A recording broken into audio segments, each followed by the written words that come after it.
ఇది స్తోత్రము. ఇది నాటి బలహీనత బట్టి కొంతమంది రాలేకపోయారు.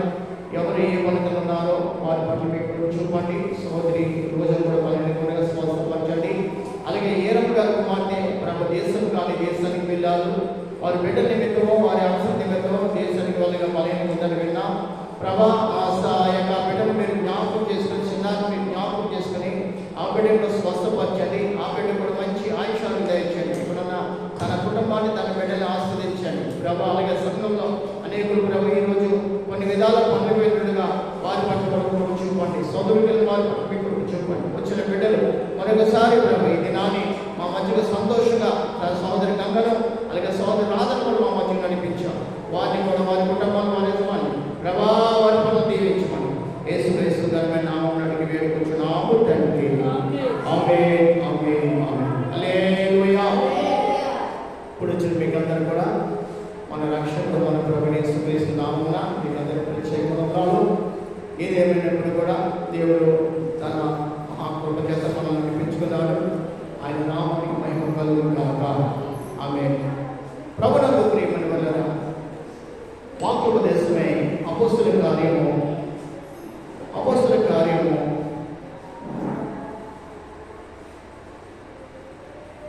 13వ అధ్యాయము 26 నుంచి మనం చదువుకుందాం. 13 అపోస్తలుల కార్యం 13వ అధ్యాయం 26 వచనము.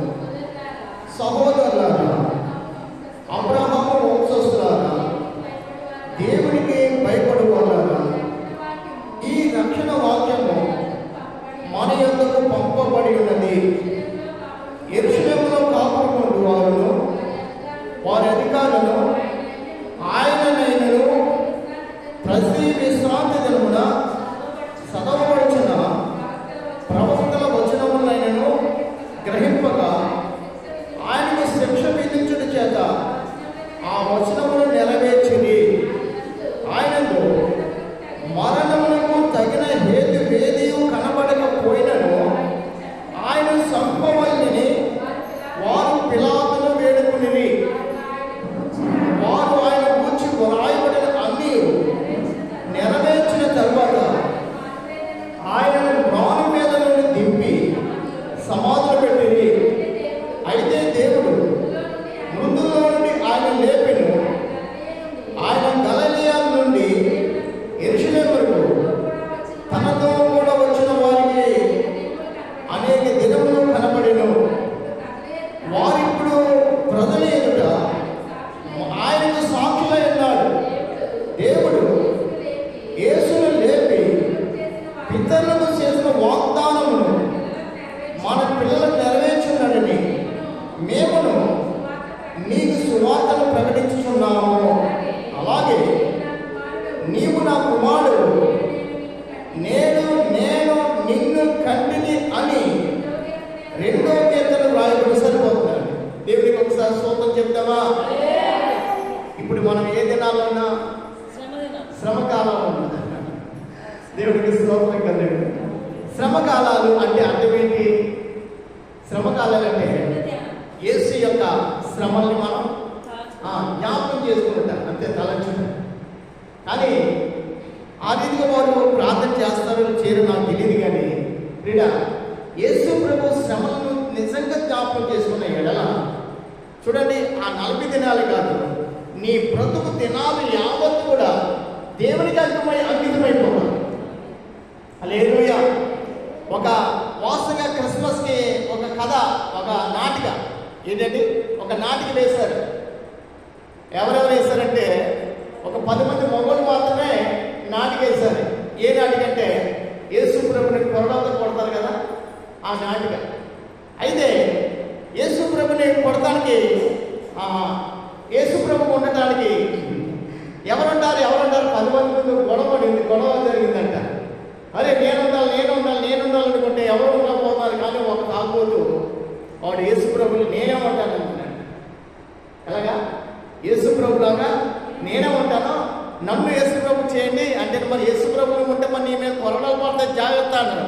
మరి కొరడాలు కదా, అవన్నీ డూప్లికేట్ కొరడాలు. ఏం కొరడాలు?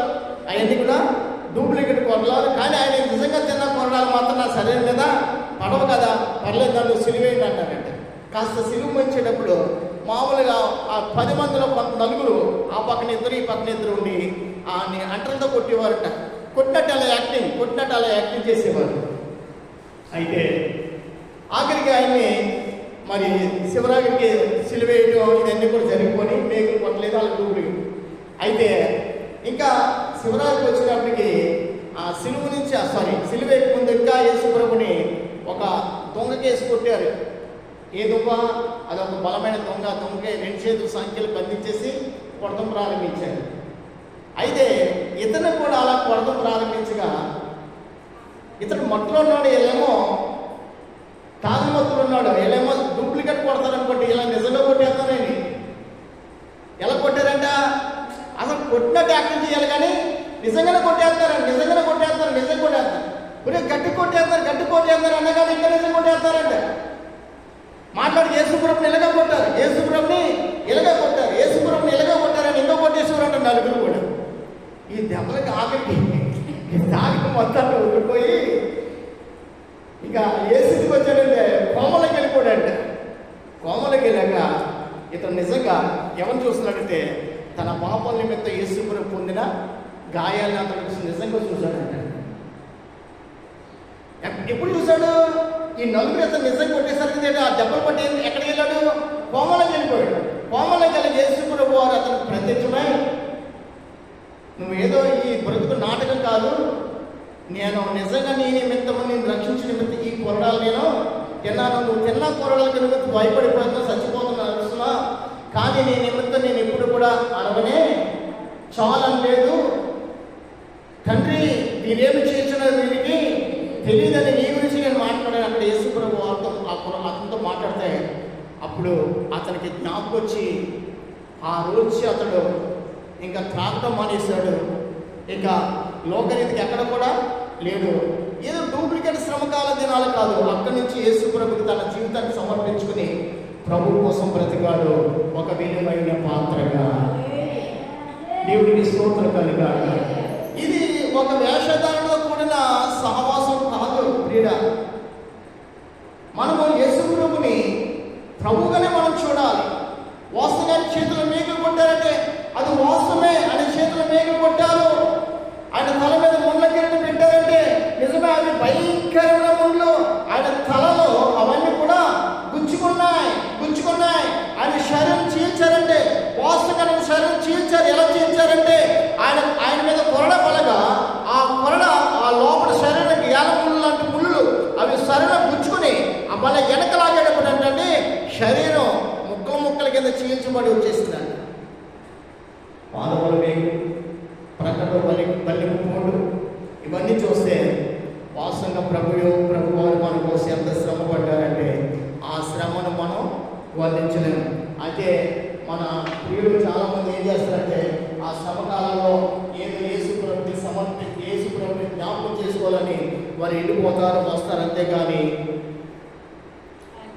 సమర్పణ ప్రత్యతాపం అనేది మనలో కలగట్లేదు. మన ఈ కొద్దిపాటి దినాల్లో శ్రమకాలంలోనే మాత్రమే ఆ 40 రోజులు మాత్రమే సర్వలోకంలో ఉన్న ప్రజలు కొద్దిపాటి దినాలు మాత్రమే నెమ్మదిగా ఉంటారేమో. దేవుని ఎదుట ఉంటారేమో. నెమ్మది కాదు, దేవుని ఎదుట ఉంటారేమో. మిగతా దినాలు చూస్తే వారి బ్రతుకులో ప్రభువునకు సాక్ష్యం లేదు. ప్రభువునకు వారు ఏ మహిమ కూడా కలుగనే కలగదు. అది దేవునికి ఏదైనా విలువ అంటే ఆ 40 దినాల వల్ల దేవునికి మన ద్వారా దేవునికి ఎల్లప్పుడూ మహిమ కలగాలంటే దేవుడు మనకిచ్చిన ఆయుష్ కాలం యావత్తు కూడా ప్రభు సేవలు మన పాలుభాగస్తులు కాక. ప్రభు సేవలు మనం నిలబడాలి. నేను ప్రభు కోసం బ్రతుకుతున్నానని ప్రభు కోసం నిలబడిన ఎడల ప్రభు మన పక్షంగా నిలబడు దేవుడై ఉన్నాడు. అందుకనే వాక్యాన్ని మనం చదువుకున్నాం. 26 చూడండి. సహోదరులారా, అబ్రహాము వంశస్థులారా, దేవునికి భయపడి వాళ్ళారా. ఎంత భక్తి కలిగి ఉన్నారంటే దేవునికి భయపడుతూ వారు నేర్చుకున్నారు. ఈ రక్షణ వాక్యం మన ఎందుకు పంపబడి ఉన్నది. వాక్యం పేరేంటంటే ఇది రక్షణ వాక్యం. రక్షణ కలిగించే వాక్యం ఇది. రక్షణ లేక మానవ సమాజం నశించిపోతున్నది. రక్షణ లేక కుటుంబాలు శిథిలమైపోతున్నాయి, కుటుంబాలు పాడైపోతున్నాయి. కుటుంబాలకి లోకంలో ఉన్న సర్వ మానవులు కూడా, ఆదాము మొదలు ఈ కాలం వరకు పుట్టిన మానవులందరూ కూడా పాడైపోతున్నారు. ఎందుకయ్యా కారణం అంటే రక్షణ లేదు. అయితే అటువంటి సమాజానికి, అటువంటి మనుషులకు దేవుడు రక్షణ కలిగించే వాక్యాన్ని దేవుడు మన ఎదుగు పంపి ఉన్నాడండి. ఈ వాక్యం ఏంటంటారో, నీకు రక్షణ కలిగించేది, నీకు నెమ్మది కలిగించేది, నీ బ్రతుకును చీకటిలో నుంచి వెలుగులోనికి నడిపించేది రక్షణ వాక్యము. ఈ వాక్యం లేకపోతే నీ బ్రతుకులో నెమ్మది ఉండదని దేవుడికి తెలుసు. ఈ వాక్యం లేకపోతే రక్షణ అనేది మనకి దొరకదు అని మనకి దేవుడికి తెలుసండి. మనం తెలుసుకునే వారు కానీ, మనకి తెలియకపోయినా మనం తెలుసుకోలేకపోయినా కానీ దేవుడు తెలియజెప్పి మానవులు తెలుసుకోవాలి ఈ రక్షణ వాక్యము. ఈ రక్షణ ఏమిటో వారు గుర్తించాలని ఆ ప్రభు వారిని మన అందరూ పంపించున్నాడు. యేసు ప్రభు ఈ లోకానికి వచ్చింది ఎందుకంటే మన కోసమే, మనందరి కోసమే. ఆయన వచ్చి ఏం చేశాడని మీరు అడగచ్చు. ఆయన వచ్చి ఏం చేశాడంటే రక్షణను ఆయన ప్రకటించి, రక్షణ లేని వారికి రక్షణ కలిగి జీవించి నిమిత్తము. వాస్తవంగా శ్రమకాల దినాలని అంటారు. మనము 40 దినాలకి కాదు, మన బ్రతుకు దినాలు యావత్తు కూడా ఆయన శిలువ మరణాన్ని మనం ఎందుకు తెలుసా? మనం చేసిన పాపాలు, నా చేతులు చేసిన పాపాలకి ఏమవ్వాలి? చేతులు మేము కొట్టబడాలి. పాపం ఏంటంటే, నేను చిన్నప్పుడు చదువుకున్నప్పుడు ఒక పెన్సిల్ ఎత్తుకుని ఎవరు నా స్నేహితులు జీవనం పెట్టుకున్నారే, అదే గొప్ప పని. పాపం ఏంటంటే అబద్ధమాడనే, మా తండ్రి దగ్గర పదవి నాన్న తీసుకోలేదన్నానే, అదే అబద్ధము. నా స్నేహితులకి తెలియకుండా వాడు తినడానికి ఏదో తెచ్చుకుంటే వాడికి తెలియకుండా తీసుకుని తినేహనే, అదే మోసము. ఇలాగా మోసాలు, పాపాలు ఎన్నో మనం చేసిన వారము. ఇప్పుడు మనం చేతులు చేసిన పాపాలకి మన చేతులు ఏం పడాలి? మేకు పడాలి. అయ్యో, ఇంజక్షన్ చేస్తేనే తట్టుకోలేమే, ఇంజక్షన్ అంటేనే తట్టుకోలేమే. మేకు మన చేతిలో పడవలసి ఉండగా ఆ మేకు ఎవరి చేతులు అంట? ఆయన చేతిలో. ఆయన 2 చేతుల్లో 2 మేకులు కొట్టారు. మనం నడిచిన చెడు మార్గాల గురించి, ఆ చీకటి క్రియల గురించి నడిచిన మార్గాల గురించి మనం అలా పోతున్నా ఆ మా పాపాలు బట్టి మన మేకులు ఏం కొట్టబడాలంట? మన పాదాల్లో మేకు కొట్టబడాలి. మన పాదాల్లో మేకు కొట్టబడాలి. కానీ ఆ మేకు ఆయన కలిగి ఉన్నాడు. ఇలాగ చూస్తే తల నుండి అరికాలు వరకు శరీరం అంతా ఎక్కడ చూసినా గాయాలు కలిగి రక్తము యావత్తు కూడా చిందించి మన కోసం ఆయన సమర్పించుకున్నాడు. ఆయన బలియాగానికి ఏమి ఇవ్వగలము? ఆయన మన కోసం సమర్పించుకున్నాడే. ఏ రీతిగా ఎంతగా కొడతారో చెప్పలేదు, ఎలా కొట్టుకున్నా కానీ ఇదిగో ఆ పాపాలు నా మీదే, నేను మోస్తున్నాను ఆ పాపాలని ఆయన తను తానుగా సమర్పించుకున్నాడే. ఆయనకు ఏమి చేయని రుణం తీర్చగలము. అందుకనే ఏదో ఒక్క శుక్రవారం మట్టుకే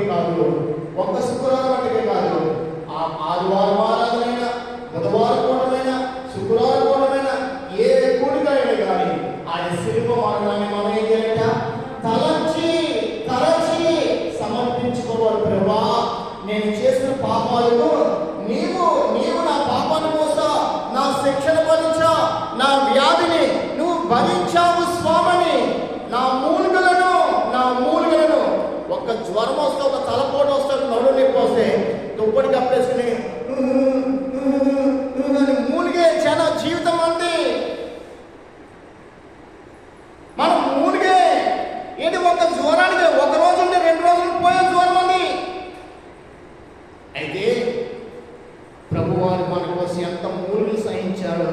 తండ్రి, ఎందుకు నన్ను శిక్షిస్తున్నావు అని అనలేదు. నీ చిత్తమే మానవులుగా ఉన్నవారు ప్రతి ఒక్కరు రక్షింపబడాలని నన్ను ఈ పాపానికి, ఈ శిక్షకు నన్ను పాత్రగా చేశా.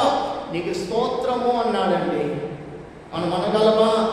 ప్రభు ఈ జ్వరం ఇచ్చినందుకు నీకు స్తోత్రము, ఈ వ్యాధి వచ్చినందుకు నీకు స్తోత్రము, ఈ అవమానాల జీవితం అందరికి నీకు స్తోత్రము, నా కాలు ఏది కూడా సఫలం అవ్వట్లేదు నీకు స్తోత్రం. మనమంట అయ్యో ఎంత ప్రార్థన చేస్తాను, ప్రతి శుక్రవారం ఉపవాసం ఉంటాను, అయినా కానీ దేవుడు నా పట్ల కార్యం చేస్తలేదని ఎన్నెన్నో ఎన్నెన్నో ఎన్నెన్నో మాటలు చెప్తాము. కానీ ప్రభు వారు అలా కానే కాదు. ప్రభు వారు అన్నమాట, తండ్రి ఏది జరిగినా కానీ నీ చిత్తమే, వీరు ఏమి చేసిన వీరికి తెలీదు, వీరిని క్షమించు క్షమించు. నిజమే, మనం ఏం చేస్తున్నామో మనకి తెలీదు, ఏం మాట్లాడుతున్నామో తెలియదు, ఏ మాట ద్వారా లాభం వస్తుందో అవమానం వస్తుందో మనకి తెలియదు, ఏ పని చేస్తే మనకు ప్రయోజనమో ఏ పని చేస్తే మనకి నష్టమో తెలీదు, ఏ మార్గం ఉంటే అంత మనకి కీడు, ఏ మార్గం ఉంటే అంత మనకి మేలు, అది కూడా తెలియదండి.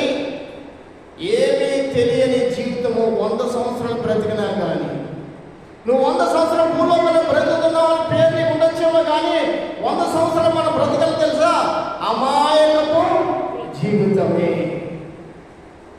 కానీ భక్తుల జీవితం అమాయకమైన జీవితం కాదు. వారు ఎన్ని వందల సంవత్సరాల కొద్ది జీవించారు, వందల కొద్ది సంవత్సరాలు జీవించారు. ఆనాడు 360 ఏళ్ళకి నీకు బ్రతికి ప్రభు పిలవ మరణము చూడకుండా దేవుని రాజ్యానికి సజీవుడికి వెళ్ళిపోయాడు. దేవుడికి స్తోత్రం కలుగాక. వారు అమాయక బ్రతుకు కాదు, మనది అమాయక బ్రతుకు. మనది ఎందుకు అమాయక బ్రతుకు అంటే దేవునిగా ఆనందించట్లేదు, దేవునికి తగిన ఆ నైవేద్యం మనం సమర్పించట్లేదు, దేవునికి మనం సమర్పించుకుని దేవుని కోసం బ్రతకాలని ఆలోచన మనకి రావట్లేదు. అందుకని మనది అమాయక బ్రతుకు. వాస్తవంగా లోకంలో ఉన్న వారు ఎవరైనా కానీ వారి జీవిత దినాలు పూర్తి కాకపోవడం కారణం తెలుసా? వాళ్ళ సొంత అభిలాషలు, వాళ్ళ సొంత కార్యాలు, వాళ్ళ సొంత మార్గాలు కూడా వారు పోతున్నారు. కాబట్టి వారు దేవుని అడిగిన, ప్రభా నన్ను కలగజేస్తావు దేవా, నీకు స్తోత్రము, ఏ మార్గం ఉండాలమంట, ఎక్కడ పని చేయమంట, ఎక్కడ బ్రతకమంట, దేవుని వారు అడగట్లేదు. అబ్రహాం గురించి మనం నేర్చుకుంటే, అబ్రహాం కొంతకాలం లోపల బ్రతికాడు. 75 సంవత్సరాలు వచ్చినాయి కానీ అబ్రహాం జీవితంలో ఏ నెమ్మది కూడా లేదు. అయితే దేవుడు పిలిచాక, దేవునికి లోబడ్డాక ఇంకా లోకం వైపు ఎన్నడూ కూడా చూడలేదు. అందుకనే అబ్రహాము దేవుని పిలుపు మొదలుకొని 100 సంవత్సరాలు నెమ్మదిగా జీవించాడు. దేవునికి స్తోత్రం కలగాలి. 100 సంవత్సరాలు అతను ఎలా జీవించాడు? నెమ్మదిగా జీవించాడు. ఎందుకంటే దేవుడు ఎల్లమన్న చోటుకి వెళ్ళేవాడు, దేవుడు చేయమన్న పని చేసేవాడు.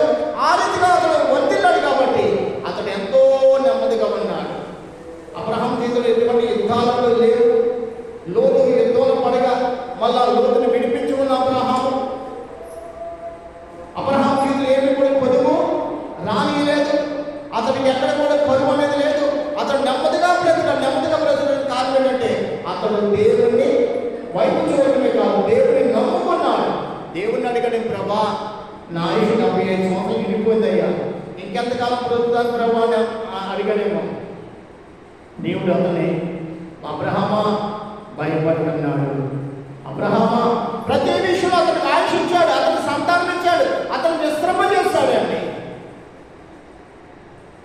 లోకంలో ఉన్న వారు దేవుని అడగక, దేవునికి లోబడక, దేవుని సరి ప్రార్థన చేయకే కుటుంబంలో సమస్యలు, జీవితంలో సమస్యలు, సమాజంలో సమస్యలతో నిండిపోతున్నారు. ఎక్కడ చూసిన గొడవలే, ఎక్కడ చూసిన కలవరలే, ఎక్కడ చూసిన వ్యాధులతోనే నలిగిపోతున్నారు. కానీ దేవుని ఆశ్రయించిన వారు నెమ్మదిగా బ్రతుకుతున్నారు.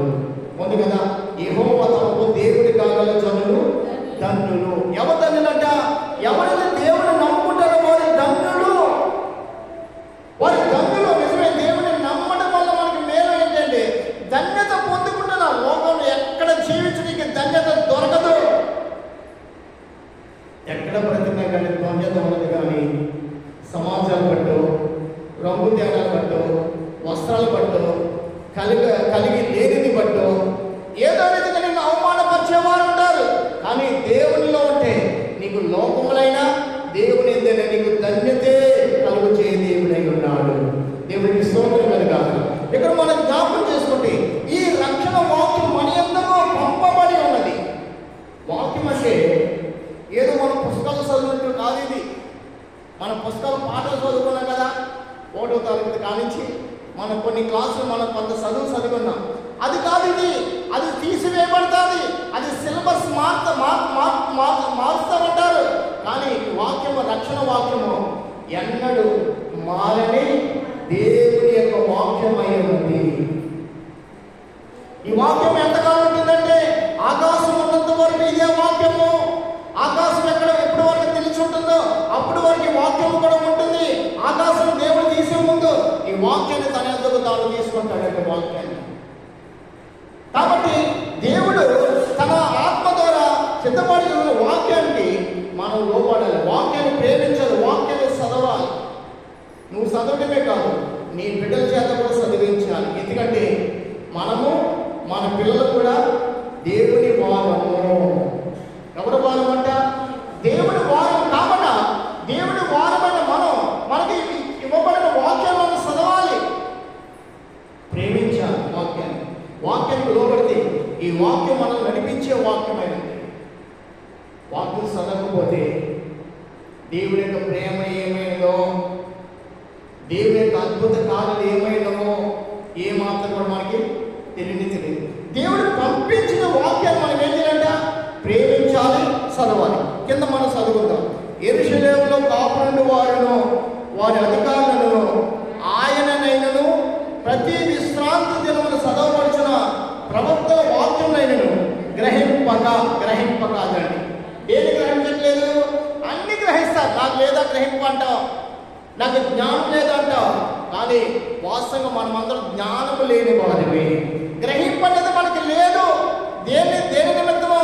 దేవుని యొక్క నిమిత్తం, దేవుని నిమిత్తం, దేవుని వాక్య నిమిత్తం, దేవుని ప్రేమ నిమిత్తం, దేవుడు మనకు సిద్ధపడాల్సిన రక్షణ నిమిత్తం మనకు అసలు గ్రహింపు లేనే లేదు. చాలామంది సంఘాలకు వెళ్తారు కానీ పరిశుద్ధ గ్రంథాలంటే వారి చేతుల్లో కనపడరు. సంఘాలకు వెళ్ళే ప్రతి ఒక్కరి చేతులు ఏముండాలంట? పరిశుద్ధ గ్రంథాన్ని కలిగి ఉండాలి. మా అన్నగారు అబ్బాయి పెళ్ళికి సావుకులందరినీ కూడా స్టేజ్ మీద రమ్మన్నారు. ఆ మ్యారేజ్ నేనే నడిపించాను. అయితే ఒక సావుకులు బైబిల్ లేకుండా వచ్చేసారు. ఎక్కడికి? స్టేజీ పైకి. అంటే లాస్ట్ ప్రార్థన చేస్తారు. సావుకుల కింద ఉన్నవారు, పైన ఉన్నవారు అందరూ కూడా రండి, నూతన వధువుల కోసం ప్రార్థన చేద్దామని. అప్పుడు ఆయన ఎక్కడి నుంచి వచ్చాడు? సగం పెళ్ళకి ముందు ఆయన పైకి పిలవాలనుకున్నా కానీ కనపడలేదు. సగంలో వచ్చాడు. సరే ముగింపు ప్రాంతంలో ఆయన రమ్మని పైకి పిలిచాం. ఆయన వస్తున్నాడు కానీ ఖాళీగా చేతిలో బైబిల్ లేదు. నేను అడిగేసాను, నేను ఒప్పుకోను కదా, ఏమంటయ్యా బైబిల్ లేదండి, బైబిల్ మర్చిపోరు ఏంటంటే బైబిలే తేలేదన్న. ఏం తేలేదంట? బైబిల్ లేదు. అదేంటి మనం బైబిల్ లేకుండా అసలు ఎక్కడ ప్రయాణం చేయకూడదే. మీరు పెళ్ళికి వచ్చారు, బైబిల్ ఎలా మర్చిపోరంటే సడన్గా వచ్చేసాను బ్రదర్. ఏమైంది? బైబిల్ లేకపోతే ఏమైంది? సావుకుడు అంటున్న మాట బైబిల్ లేకపోతే ఏమైంది? నేను గద్దించండి, బైబిల్ లేకపోతే ఏమంది? మీరు సావుకులేనా? ఆ మాటకి చిన్నపుచ్చుకున్నాడు ముఖం. ఇవ్వమంటారా? వెళ్ళమని ఎందుకంటారు? ప్రార్థన చేయండి. క్రీడ సావుకుల చేతులనే కాదు, విశ్వాస చేతుల్లోనూ కూడా. విశ్వాసం అంటే పెద్దవాళ్ళే కాదు, చిన్నపిల్లల చేతులు కూడా ఏముండాలి? పరిశుద్ధ గ్రంథం అందరి చేతిలో ఉండాలి. దేవునికి స్తోత్రం కలుగాక. దేవుడిచ్చిన వాక్యాన్ని మనం ప్రేమించాలి, దేవుడిచ్చిన వాక్యాన్ని మనం హత్తుకోవాలి. ఈ వాక్యం లేకపోతే మనకి పరలోకం గురించి మనకి వినిపించేవారు ఎవ్వరూ లేరండి. ఆధారం దేవుడు ఉన్నాడని ఆధారం, పరలోక రాజ్యం ఉందని ఆధారం ఏంటంటారు మనల్ని? యేసుప్రభు నిజమైన దేవుడని ఆధారం ఏదంటారు? యేసుప్రభు ఎప్పుడు పుట్టాడో చెప్పంటారు, యేసుప్రభు ఎప్పుడు చనిపోయాడో చెప్పంటారు. బైబిల్ వాక్యమే అన్నిటికీ ఆధారం. మానవ నిమిత్తం చనిపోయాడని చెప్పగలము, ఈ శ్రమకాల దినాల నిమిత్తం అని చెప్పగలము.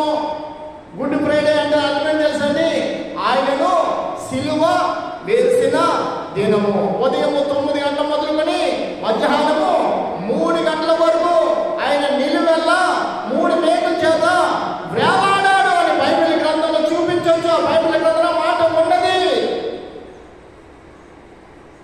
ప్రియుడా, యేసుప్రభు పశువుల పాకలో పుట్టాడనే మాట ఉన్నది. ఆయన పుట్టకుండా ప్రవచనాలు ఉన్నామని మనం చెప్పగలము. ఇదంతటికి ఎక్కడ ఉన్నట్టు ఆధారం బైబిల్ గ్రంథంలో ఉంది. కాబట్టి నీ చేతులు నా చేతిలో యేసుప్రభునికి వచ్చిన ఆధారమే కాదు, జనన మరణ అన్నీ కూడా మనం మాట్లాడటానికి పరిశుద్ధ గ్రంథంలో ఎంతో విపులముగా దేవుడు రాసి మనకి ఇచ్చాడు. నీ నోరు మోగపోయిన నోరుగా ఉండకూడదు. దేవుని గురించి మనం మాట్లాడాలి. మనం మాట్లాడకపోతే ఎవరు మాట్లాడతారు? నీ బిడ్డకు ముప్పై పోకపోయినప్పుడు నువ్వు డాక్టర్ తీసుకెళ్తావు కానీ వేరుగా తల్లో వేరుగా తండ్రి నీ బిడ్డలు తీసుకెళ్ళరు. నువ్వు లేవలేని స్థితిలో ఉన్నప్పుడు నువ్వే వారికి కౌరు పెట్టి అయ్యా నేను లేవలేని స్థితిలో నా పిల్లలు నాకంటే బలహీనాడు, కొంచెం డాక్టర్ దగ్గర తీసుకెళ్ళడానికి మనం పెడతాం. ఆ పనులు మనం చేస్తాం. కానీ ఈ సువార్త గురించి నోరు మోగపోయిన వారు అంటాం. అలా ఉంట దేవునికి ఏమాత్రం ఇష్టం లేదు. అందుకనే 14 అధ్యాయము 3వ వచనం ఒకసారి చదువుకుందాం. 3వ వచనం. కాబట్టి వారు ప్రభుని ఆనుకొని ధైర్యముగా మాట్లాడచ్చు. వినండి ఎలాగంట దేవుడు ఏం చేశారంట? అపోస్తలుల కార్యము 14వ అధ్యాయము 3వ వచనం ఏముందంటే, కాబట్టి వారు ప్రభుని ఆనుకొని ధైర్యముగా మాట్లాడచ్చు. దేవునికి స్తోత్రం. ప్రభుని మీద ఆనుకోవాలి. ప్రభుని గురించి మనం సిద్ధపడాలి. ప్రభుని గురించి మాట్లాడితే మనం కట్టుకోవాలండి. వారు ప్రభుని గురించి ధైర్యంగా మాట్లాడచ్చు. అక్కడ బహుకాలము గడిపి ఆమె భూలోకంలో మన దినాలు ఎలా ఉందో తెలుసా? ప్రభుని గురించి మాట్లాడే బహుకాలం కలిగిన వారిగా మనం ముందును గాక. ప్రభుని గురించి మాట్లాడే మాట మనం పలికితే దేవుడి ఈ లోకాన్ని ఉంచి ఇంకా ఎక్కువగా ఆశిస్తాడు, ఆరోగ్యం ఇస్తాడు, నీ కార్యం సఫలం చేస్తాడు, నీ కార్యాలన్నీ కూడా దీవిస్తాడు, నిన్ను రెట్టింపుగా దేవుడు దీవిస్తాడు. నిజమే. ఈ కృపగల మాటలు, ఈ కృపగల వాక్యాన్ని సమాజానికి మనమందరం కలిసి విడిపించి నిమిత్తమే దేవుడి కృపగల వాక్యాన్ని మనకి పంపించాడు. అక్కడ చదువుకుందాం. అక్కడ బహుకాలం గడిపి ప్రభు వారి చేత సూచక్రియలను అద్భుతాలను చేయించి తన కృపా వాక్యములను సాక్ష్యం ఇచ్చుచుండెను. కనుక స్తోత్రం చెప్తావా? ఏదైనా చేయించాలంటే దేవుడే. నా వల్ల ఇక ఎవరి వల్ల ఏమీ కానీ కాదు. అదే అక్కడ దేవుడు జరిగిస్తేనే అద్భుతం జరుగుతుంది. దేవుడు జరిగించకపోతే ఏ అద్భుతాలు కూడా లేవే. మనుషుల వల్ల చింతకాయలు రాలవండి. మనుషులు బట్టి ఏ మహిమ జరగనే జరగదు. మనుషులు బట్టి ఏ అద్భుతాలు జరగనే జరగదు. కానీ దేవుడు అద్భుత కార్యం జరిగించి దేవుడై ఉన్నాడు. దేవుడు ఆశ్చర్యకార్యం జరిగించి దేవుడై ఉన్నాడు. దేవుడు ఉన్నతమైన నామమును ప్రకటించి దేవుడై ఉన్నాడు. దేవుడు తన సజీవం గల నామమును గురించి ప్రకటించమని మానవునికి తన వాక్యాన్ని పంపించాడు. తన వాక్యాన్ని మానవులకు అనుగ్రహం చేస్తాడండి. ఎవరైతే కృపగల వాక్యం గురించి మాట్లాడతారో, ఎవరైతే కృపగల వాక్యాన్ని ప్రకటిస్తారో వారు ధన్యులు అన్నాడు. ప్రభు వారి చేత సూచక్రియలను, ఏ క్రియలంట? సూచక్రియ జరిగించాడు దేవుడు. చూసారా? అద్భుత కార్య సూచక్రియలు జరిగించాలన్న దేవుడే. మళ్ళా అన్నాడు తన కృపా వాక్యములను సాక్ష్యం ఇచ్చుచుండెను. దేవుడు వాక్యానికి ఏం చేశారంటే వీళ్ళు సాక్ష్యం ఇచ్చారండి. మనమే సాక్ష్యం ఇస్తున్నాం. ఈ శ్రమకాల దినాల్లో ప్రభు సరిపోయాడు. ఈ శ్రమకాల దినాల్లో ప్రభు నా కోసమే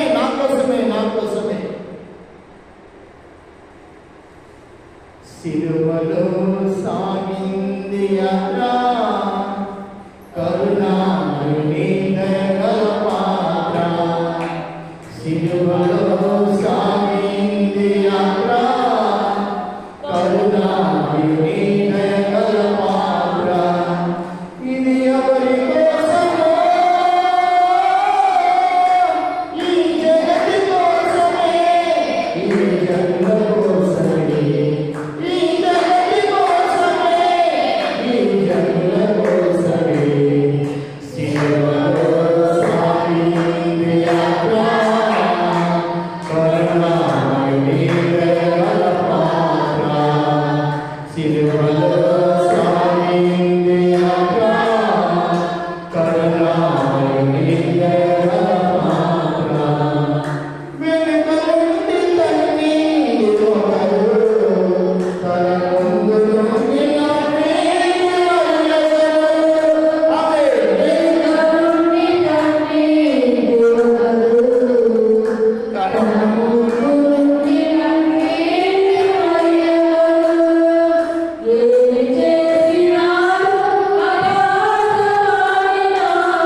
ప్రభుని మనం వేడుకున్నాం.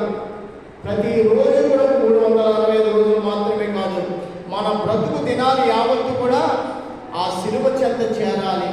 ఆ కరుణామయుని, ఆ దయామయుని మనం స్మరించాలి. ప్రభువా, నా కోసమే నువ్వు మరణించా. నేను చేసిన పాపాలు ఎన్నెన్నో రీతిలో, నేను చేసిన అతిక్రమంలో లెక్కలేని రీతిలో ఉన్నవయ్యా. నైనా నన్ను విడిపించి నిమిత్తం నీవు నా కోసం బలియాగమై నన్ను విడిపించా స్వామి. నీకు సాక్షిగా ఉండడానికి నన్ను సిద్ధపరిచేయని మనం దేవుడిని మనం అడగాలి. అక్కడ తన కృపావాక్యములకు సాక్ష్యం ఇచ్చుచుండెను. ఎలాగున్నారంట? దేవుడు పంపించిన కృపావాక్యము, రక్షణ వాక్యము కూడా ఇక్కడ మొదటిగా మనం చదువుకున్నది ఏ వాక్యం అంట? రక్షణ వాక్యము. రెండవది మనం జ్ఞాపకం చేసుకుంటే కృపావాక్యం. ఇది చూసారా, రక్షణ కలిగించేది ఇదే వాక్యము, కృపనిచ్చేది కూడా ఇదే వాక్యము, బ్రతికింపజేసేది ఇదే వాక్యము, నిన్ను సమాధానపరిచేది ఇదే వాక్యము, నిన్ను స్వస్థపరిచేది కూడా ఇదే వాక్యము. ఈ రీతిగా మనం జ్ఞాపకం చేసుకుంటే ఎన్నో అర్థాలు కలిగిన వాక్యము, ఎన్నో మర్మాలతో కూడిన వాక్యము దేవుడు నీకు నాకు అప్పగించాడు. క్రీడా ప్రభు పంపించిన వాక్యాన్ని ఇది నాది అని మనం పట్టుకోవాలి. ఈ వాక్యము నాది అని మనం పట్టుకోవాలి. ఎప్పుడైతే నాది అనుకుంటావో, ఎప్పుడైతే ఈ వాక్యానికి లోబడతావో, అక్కడ గొప్ప అద్భుతాలను చూస్తావు. గొప్ప సూచక్రియలు నీలో జరుగుతాయి. నీలో నాలో మనలో జరుగుతున్నవి.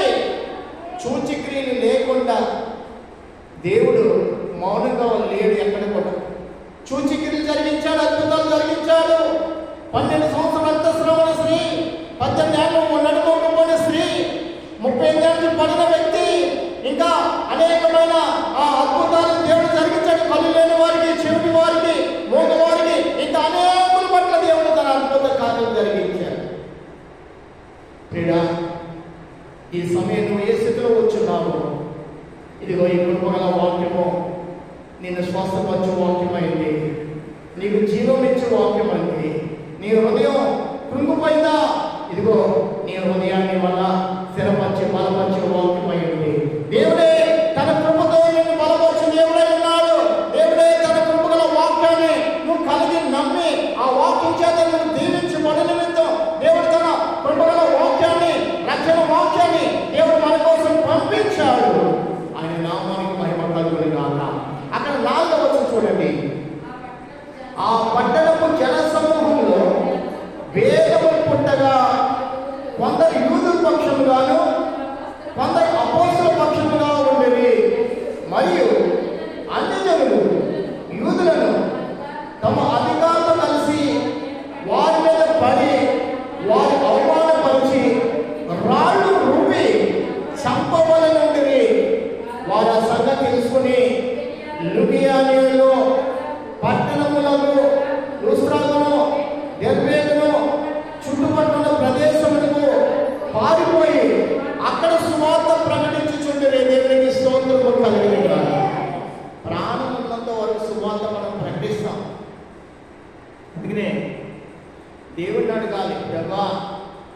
నేను బ్రతుకున్నానంటే నీకోసమే, నన్ను మరణానికి అప్పగించొద్దు అని దేవుని అడగాలి.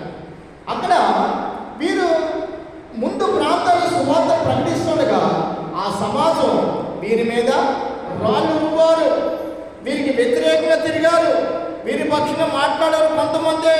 అయితే వీరికి వ్యతిరేకులు చాలా మంది ఉండగా వారు ఆ ప్రాంతం నుంచి తప్పించుకుని మళ్ళా సువార్త లేని ప్రాంతంలో వారు సువార్త ప్రకటించిన వారు అక్కడికి వెళ్ళిపోయారు. దేవునికి స్తోత్రం కలిగాక.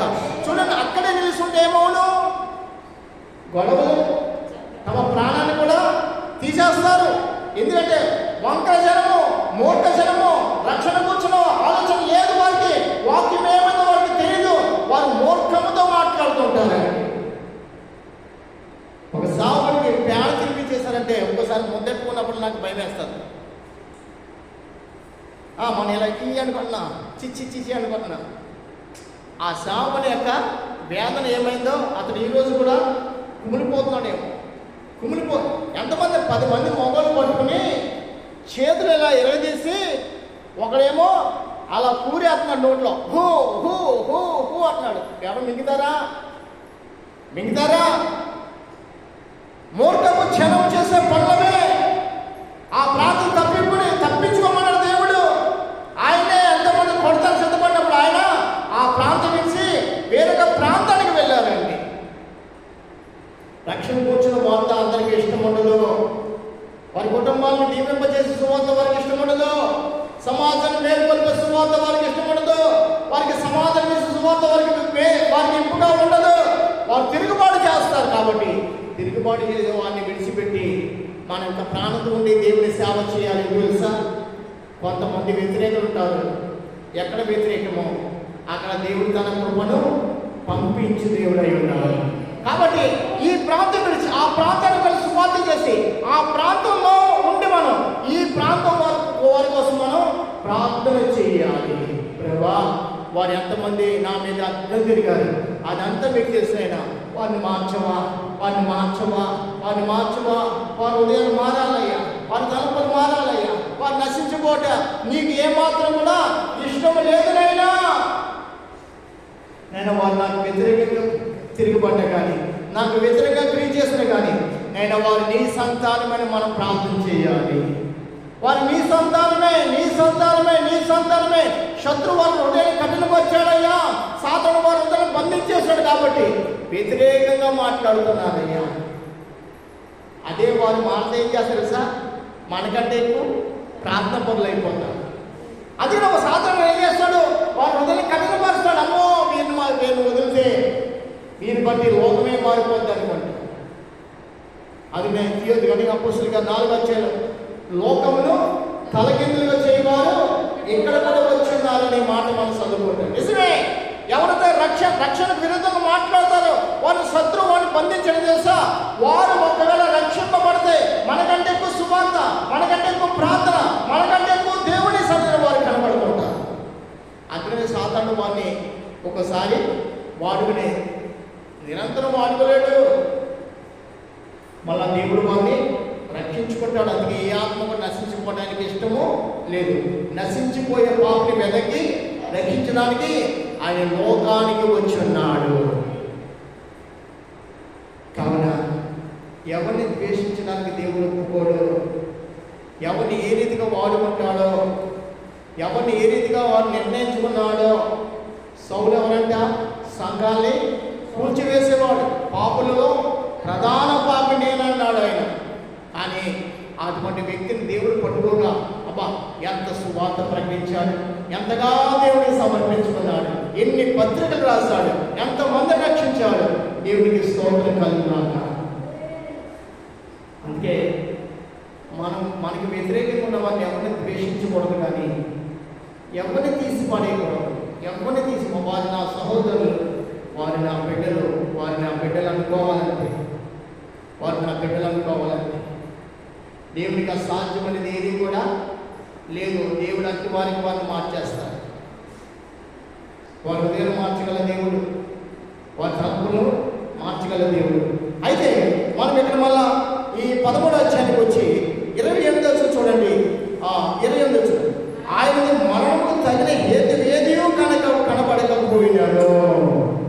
ఏంటండి, ఆయన మరణించడానికి అసలు ఏది కూడా లేదు. ఈ విషయం బట్టే ఆయన చంపాలని ఎన్నెన్నో ప్రశ్నలు వేసుకున్నారు, ఎన్నెన్నో ఆలోచనలు చేశారు, ఎన్నెన్నో రీతిగా మాట్లాడుకున్నారు. ఏ విషయంలో కూడా ఆయన పాపం చేసిన వాడు కానే కాదు. ఎంత గొప్ప దేవుడు నా ప్రభువు, ఆయన నామానికి మహిమ కలుగునుగా. ఆయన పుట్టిక ఆయన 33 సంవత్సరాల ప్రభు జీవించాడంటే ఒక పాపము కానీ, ఒక నేరము కానీ, ఒక అతిక్రమం కానీ, ఒక అబద్ధము కానీ, ఒక చెడు కానీ ఏది కూడా ఆయన లేనే లేదు. ఆ ప్రభుకి నామానికి మహిమ కలుగునుగాక. ఎంత వినయము కలిగి జీవించాడు, ఎంత విధేయత కలిగి జీవించున్నాడు.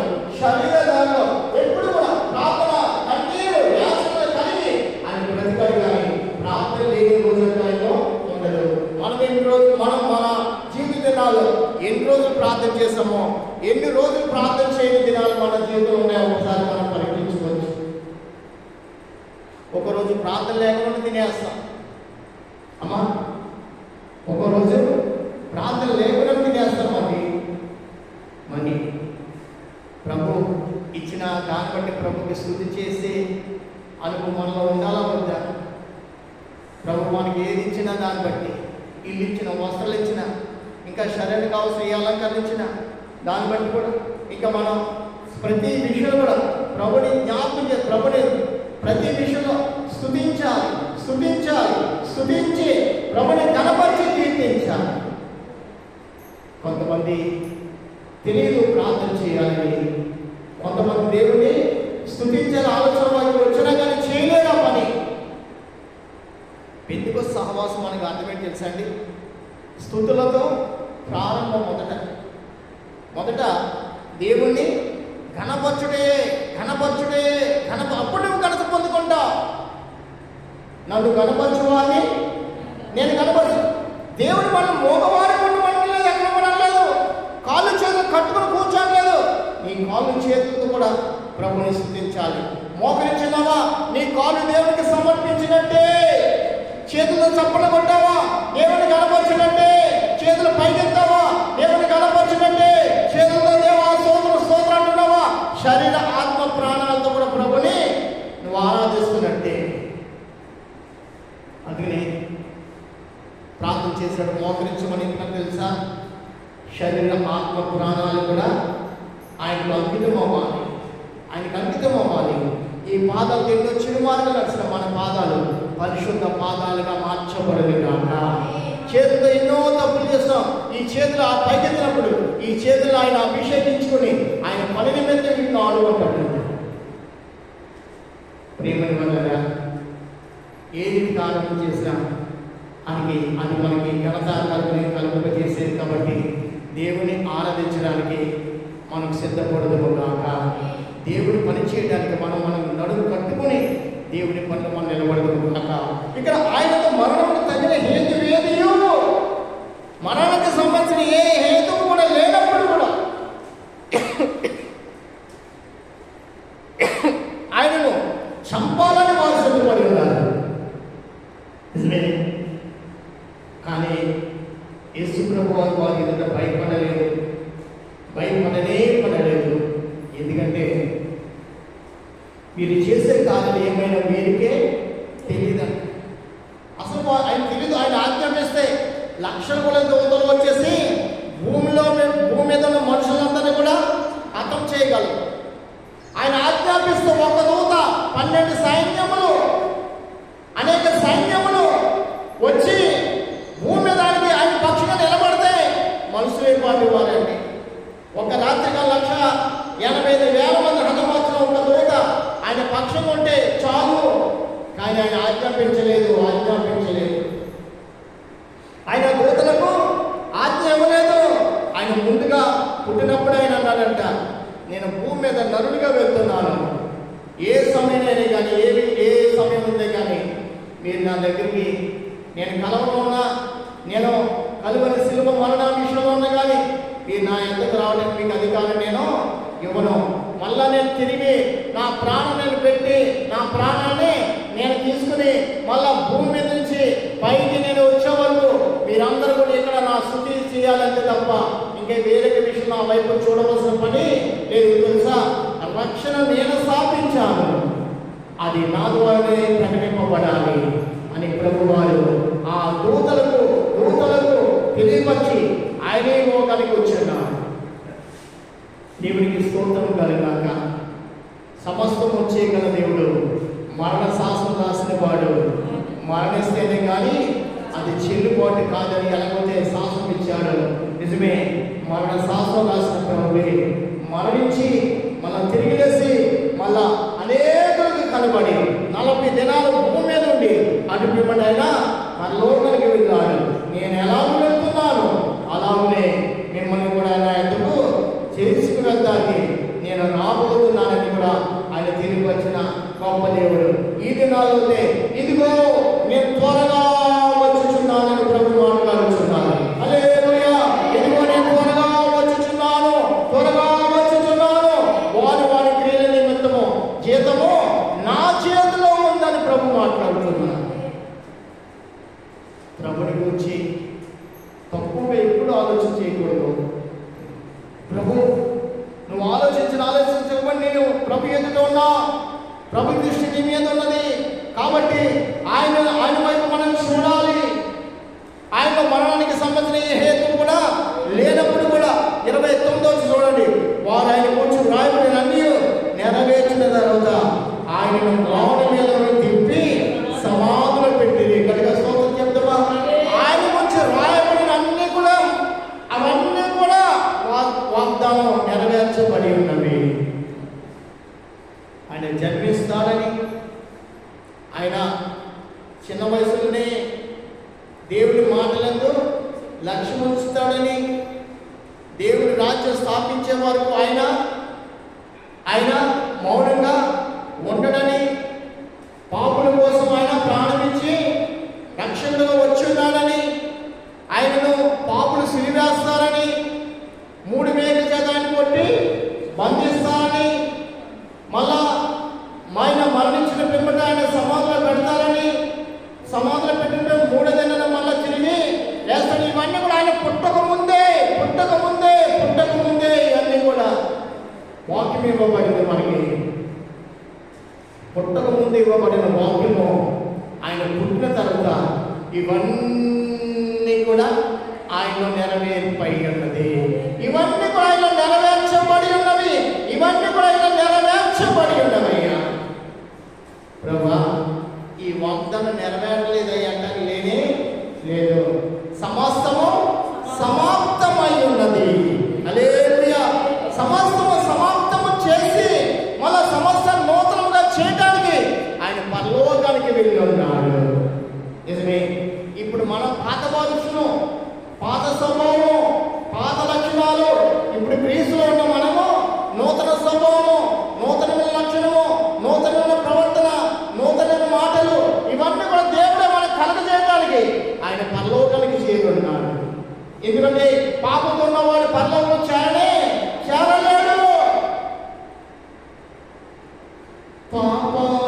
పాపులకు చోటు లేదు పరలోకమునందు, అందుకే మార్పు చెందు మరణానికి ముందు.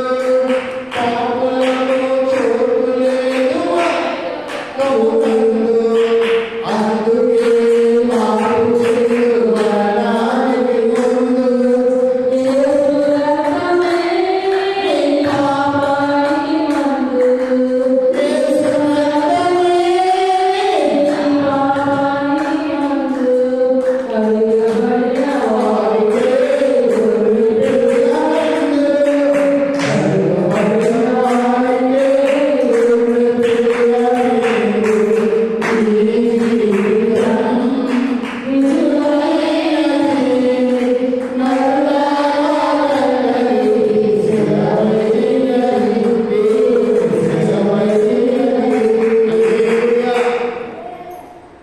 ఈ జీవితం విలువైనది.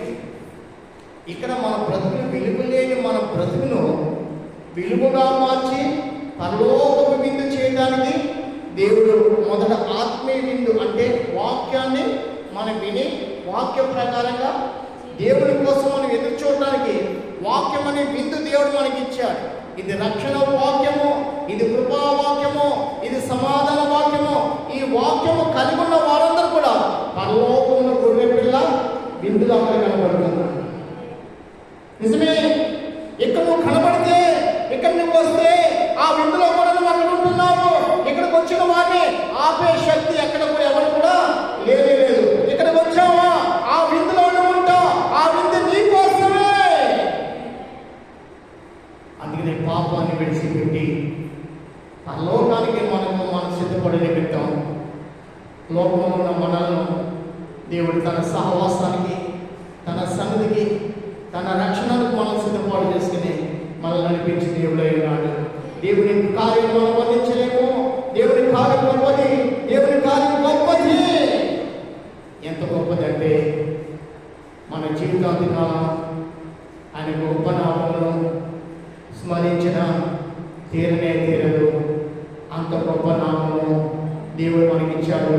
ఆ నామం స్మరించి స్తుతించి నిమిత్తమే ఈ సహవాసం, ఈ సంఘము, ఆయన సంఘంలో మనం చేరి ఆయన నామం ఎల్లప్పుడూ కూడా స్మరించి నిమిత్తం దేవుడు తన పరిశుద్ధులకు ఇచ్చిన ఈ గొప్ప భాగ్యము, ఇంటి భాగ్యము మీకు మీ సంతానికి నా ప్రభు దయచేయను గాక. ఇచ్చిన వాక్యం బట్టి మన రెండు చేతులు పైపెట్టి స్తోత్రం చేద్దాం.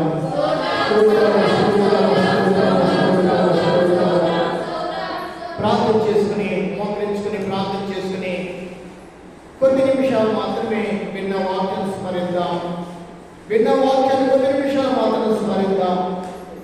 అపోస్తలుల కార్యం 13-14 అధ్యాయంలో ఉన్న మాటలు, ఈ రక్షణ వాక్యం అనేది పంపబడిందని మనం విన్నాం. ఇది నిజమే. ఈ వాక్యం లేకపోతే నీకు నాకు రక్షణ కలిగేది కాదు. ఈ రక్షణ వాక్యం విన్నా మనం నీకు నాకు రక్షణ. ఈ వాక్యం విన్నా ప్రతి ఒక్కరు రక్షింపబడుతున్నారు. ఆయన సిలువేయటానికి ఎన్నెన్నో రీతులుగా వారు ఆలోచన కలిగి ఉన్నారు. ఆయన మరణానికి అప్పగించడానికి ఎన్నెన్నో ప్రయత్నాలు చేస్తారు. కానీ ఆయనలో పాపం ఉందని ఎవరు కూడా నిరూపించలేకపోయారు. నాలో పాపం ఉందని మీరు ఎవరైనా నిరూపించగలని సవాల్ విసిరాడు పిలాతు సమాజానికి. క్రీడా ఆయన నేరం లేని పరిశుద్ధుడు. నిజమే, ఇది నాని ఆయన పరిశుద్ధుడు కాబట్టి ఆయన సంఘము కూడా పరిశుద్ధమైన నిమిత్తం దేవుడు మనకిచ్చిన గొప్ప భాగ్యము. ఆయన సంఘంలో మనం ఉన్నాము. ఆయన సంఘంలో మనం ఉన్నామంటే దేవుని ప్రణాళిక. ఈ శ్రమకాల దినాల లోకము ఆయన ఆరాధించుచున్నది. ఈ 40 దినాలు కాదు ప్రభుని ఆరాధించుట. మన జీవితాంతం కూడా ప్రభుని స్తుతించాలి, ప్రభుని గణపరచాలి, ప్రభుని ఆరాధించాలి. దేవునికి స్తోత్రము కలుగును గాక. హల్లెలూయా, హల్లెలూయా, హల్లెలూయా, హల్లెలూయా. పాలు కారి దేహంబు పైన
దీవించి మరి వేడుకొచ్చున్నాం ప్రభా.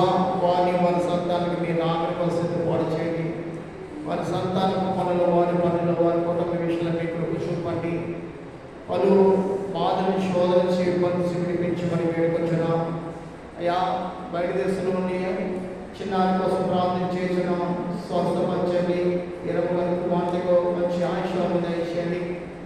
రోజును కూడా ముట్టండి. రోజు కూడా 15 స్వస్థపరచండి. ఇంకెవరు బలంగా ఉన్నారో ప్రభావాలను మీరు జ్ఞాపకం చేసుకోండి. ఇది నన్ను మా మధ్యకు సహోదరి గంగను, సహోదరి రాధను నడిపించుకున్నారు. వారి ఇరుమని, వారి కుటుంబాలు, వారి సంతాన బిడ్డల్ని దీవించి మనం వేడుకొచ్చున్నాం. అలాగే ప్రభావికను అనేకులు మీ సన్నిధికి రావడం ద్వారా తెరవండి. నేను శుక్రవారం ప్రభా మీకు స్తోత్రం. ఇచ్చిన ఉపవాస కూడి బట్టి మీకు స్తోత్రం ప్రభా. ఇక్కడటువంటి ఉపవాస కూడికలు మీ సన్నిధి చేయడానికి కృప దయచేయమని ప్రభా. ఇంకా ఆదివారం కాలపు ఆరాధన, సండే స్కూల్ ఆరాధన, పరిశుద్ధారాధన కూడా మీకు జరిగించండి ప్రభా. ఈ సమయాన్ని ప్రభాని మేము కూడా ప్రభు వేరే వాళ్ళ ప్రాంతానికి ప్రయాణం చేయవలసిందిగా ఆ ప్రయాణం కూడా సహాయం చేయండి ప్రభా.